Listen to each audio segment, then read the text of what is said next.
Hey guys, welcome to another video from the Parrott Bros. Now today we're going to be fitting some stuff to go with the roll cage. Now that's some bits on the roll cage and some bits to make my life easier getting in and out, and also safety equipment and user-friendly things for when you have a roll cage in your car. Now stick around if you don't have a roll cage, because some of these may still apply to you.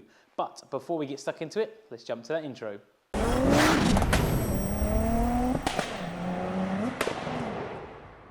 Okay, so over here on my bench, I've got a few items. I'll give you a quick close-up now. Let me talk you through some of the items on the bench. Some will be self-explanatory, some I will explain to you in a bit more detail. Now, starting with this is a must-have for anyone in any car.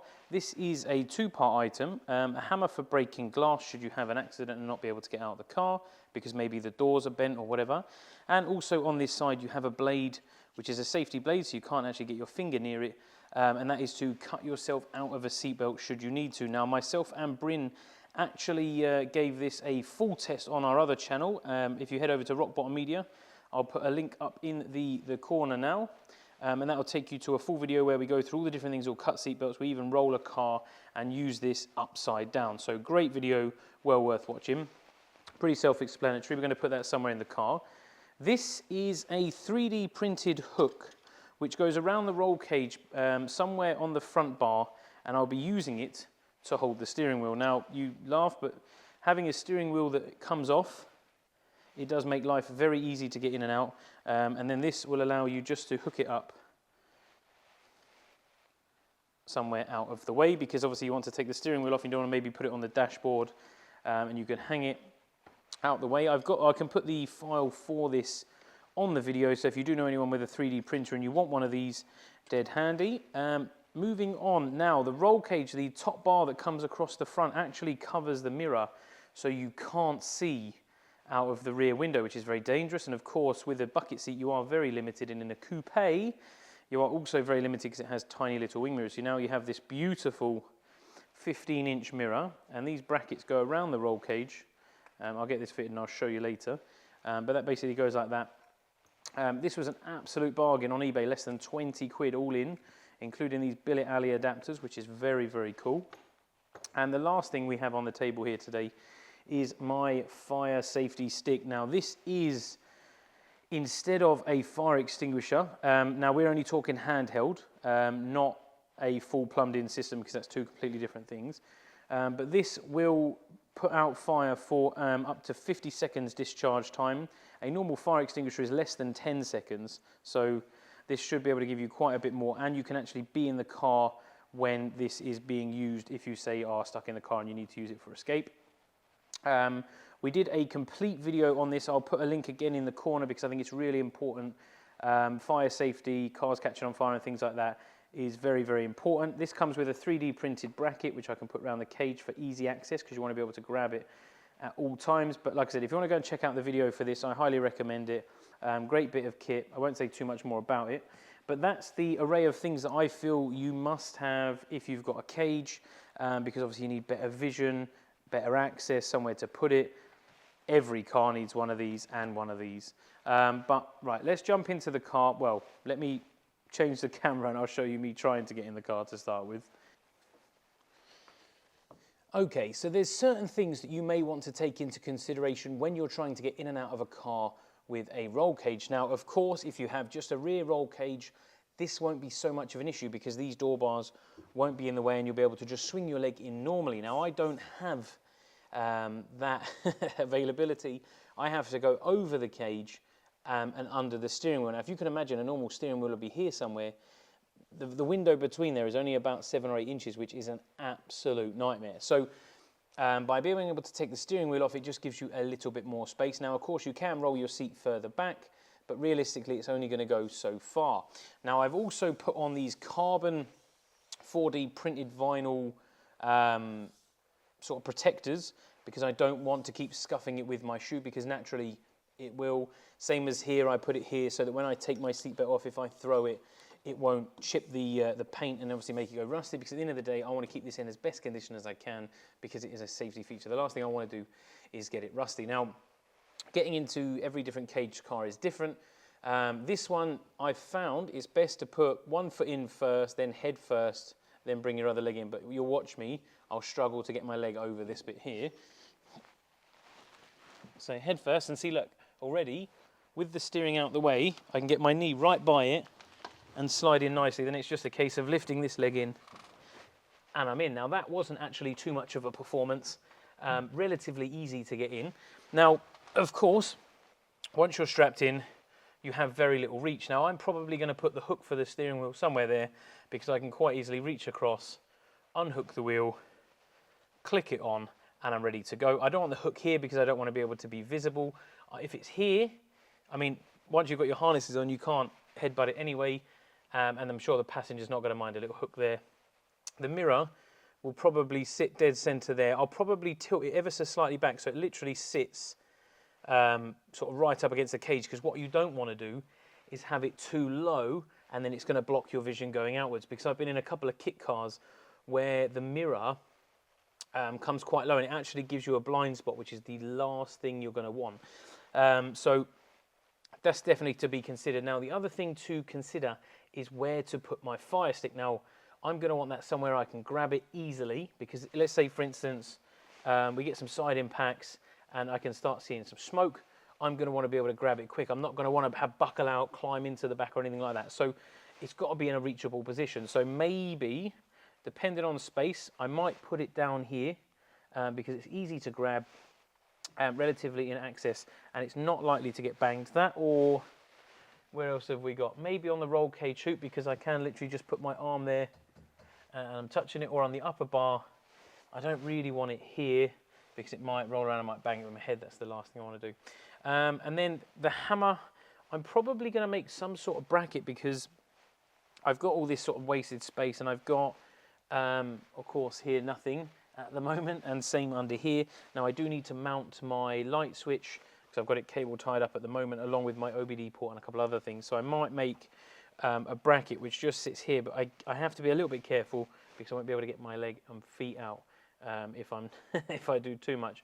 I may put something this side, again, reachable distance. I can grab the hammer, and if I need to, I can smash a window. Now I have tried this and it doesn't work. I can't fit out of the driver's window at present. Now myself and Bryn are on a diet because we ate way too much and we overindulged at Christmas. But hopefully one day I'll be able to fit out the window of a TT. Now I'm going to take the measurements and then try and work out roughly how big you need to be to do that. But obviously if you can smash a window, then you might be able to climb out the back window if you need to. Again, I don't know if I'll make it out of that cross hoop, but it's always good to have. Maybe you need to cut a seatbelt, whatever. Hence why I've got the door bars, because at the end of the day, if I damage it and I can't open the doors, at least with the roll bars, the door bars, it means I might not have a massive side impact, and it will protect me that little bit further. And that is pretty much what I've got on the bench. What I'll do is I'll get some stuff fitted, and then I'll return to you and we'll have a little look. And I'll also show you the visibility difference from, obviously when you have a normal rear view mirror, you can see out of it fine. Then I'll show you what it looks like obscured now. So that gives you an idea of what you can see. If you can imagine, normally you'd be able to see all of this top part here, but you can't. So you can literally only see a tiny portion of out the rear view window, which is not ideal. It's definitely not enough for driving on the road, especially when you've got tiny little wing mirrors. It's just not ideal. Now, I'll give you a quick view here. So obviously this is all removed. I need to put this light switch back into a position. And like I said, I've got to be a little bit careful, because when you're pulling your foot in, you're obviously going to bang that. So the bracket needs to be relatively small. I have got some space down here to play with. Maybe I'll put some sort of bracket across here, because I still need to house these switches, so maybe they'll sit quite nicely in a bracket there. Parts of my dash falling out. And also there's obviously an option to make something to go on that big gap there, because there's plenty of leg room still with that covered in.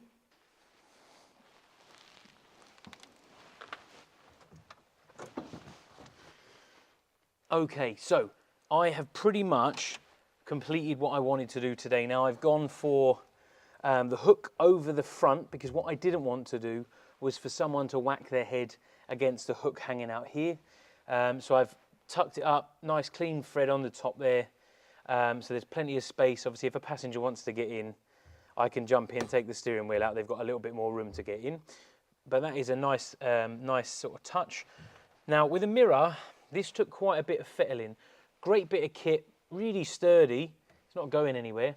But the thing was, it took me a while to get it sort of dialed in. Now, this obviously I tried to do it so that I don't catch myself out the corner of my eye because that'll be distracting. So if I do that, then I can see myself. If I'm looking normal in a nice seated position, it's always worth checking as well.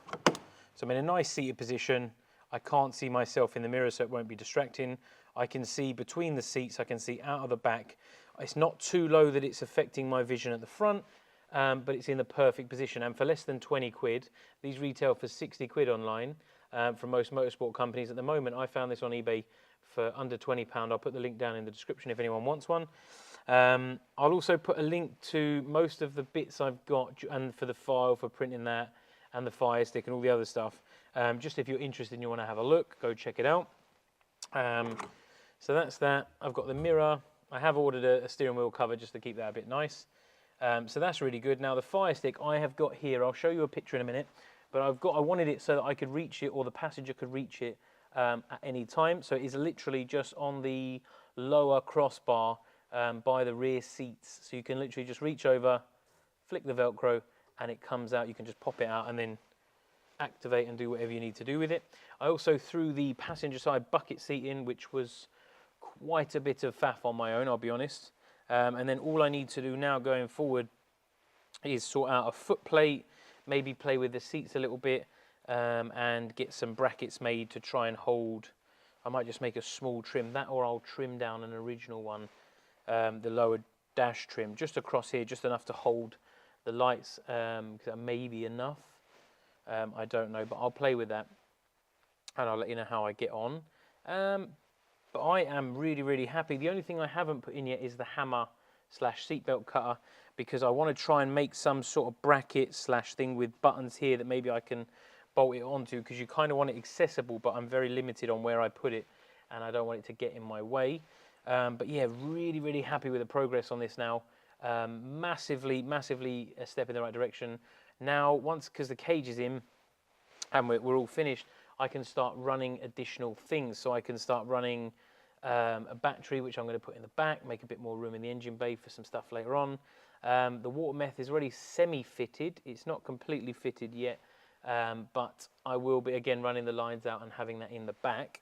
What I did forget to mention was around the top here, and there's an aerial here, was the loom for like the center console light, for where your visors have a light, and all the other bits and bobs up the top. So what I actually did was I pulled all these little clips out and I dressed the loom in and I've rolled it up and put it under there, because I have no intention of having any lights up here. So it's nice to get it out of the way, get it tucked up, and probably at a later date I'll start stripping it back and actually removing the wiring, because if I don't need it, there's no point having it in the car. So a really nice clean finish. Like I said, this is well out of the way. Now, you do have to play with it. It took me a little while to get used to it, where it is and all that kind of stuff. But it's in a nice position where your vision isn't affected. It's nice and high. It's as high as the original one. And it's so nice to be able to see out the back, because you have very limited visibility. On track, they say you're supposed to focus on what's in front of you. It's always nice to just be able to have a quick glance, and you'll also get what's out of your side as well if you've got it set up like that. So it's like a blind spot mirror, so it's actually quite good for that. So for some people it's going to be a bit too much, but if you have a cage, the front one becomes absolutely useless. I hope you found that interesting. That's kind of my update so far, but I'm going to keep cracking on now. It's in the unit. I can do it all weathers. It's actually 1:30 in the morning, so I should probably go home to bed. But until next time, guys, bye for now.